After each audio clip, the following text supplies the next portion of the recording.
Top 5 de mes cartes Pokémon préférées du bloc Méga Évolution. Sur cette Ok les gars, aujourd'hui c'est parti, on va vous juger. Donc là les gars, c'est un top 5 des plus belles cartes Pokémon du bloc Méga Evolution.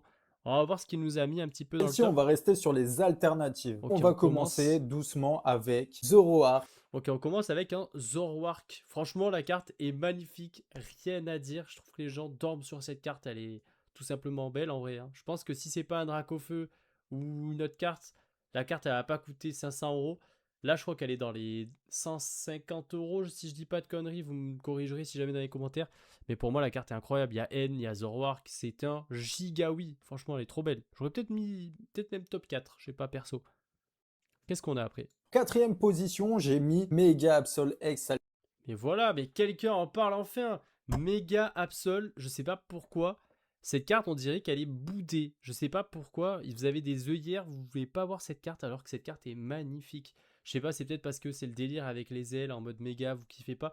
Mais honnêtement, je sais pas, j'aime bien moi la carte un peu délire Batman et tout. Elle rejoint un peu le même délire que la Briverne qu'on a sur Évolution Céleste. Je sais pas si vous voyez de quelle carte je parle. Mais honnêtement, la carte est exceptionnelle. Je sais que je l'ai trade il n'y a pas très longtemps en japonais. C'est la petite alternative pour les plus petits budgets. Des fois, si t'as pas envie d'acheter le prix fort en français. Eh bien écoutez, elle est à seulement 25 euros en japonais. Donc honnêtement, je trouve que c'est abusé que son prix soit si bas alors que la carte est si belle. Mewtwo X de la Team Rocket.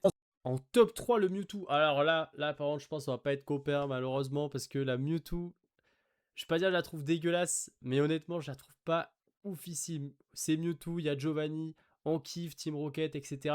J'avoue que j'avais de la hype pour cette carte au moment où elle est sortie, mais j'ai pas eu d'affect particulier pour cette carte au final, et je préfère de loin la Mewtwo de EV10 personnellement. Peut-être que je vais me faire des ennemis, mais je m'en fiche, franchement, c'est mon avis. En position numéro 2, bon, fallait s'y attendre, j'ai mis Mega Ectoplasma. C'était sûr qu'il allait avoir un Ectoplasma dans le top 5. De toute façon, c'est un des Pokémon les plus appréciés par la communauté.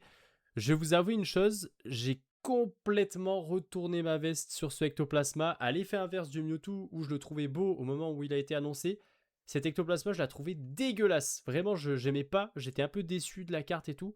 Et en fait, dès lors que je l'ai vu de mes propres yeux et que je l'ai eu entre mes mains, j'ai totalement changé d'avis. Je vais pas vous mentir, hein. Franchement, la carte au final, elle est incroyable. Elle a les couleurs, la texture, tout ça. Franchement, je kiffe de fou. Et en numéro 1, on part sur la Mega Dracofeu. En vrai, franchement, le top 5 est vraiment validé. Dracofeu X, j'avoue qu'elle est exceptionnelle, les gars. Franchement, la carte est trop belle, hein. De toute façon, tous les mégas où on a les espèces de d'évolution de cette carte, mais pas en version méga, je trouve ça trop beau. Je sais pas si vous voyez ce que je veux dire un peu, mais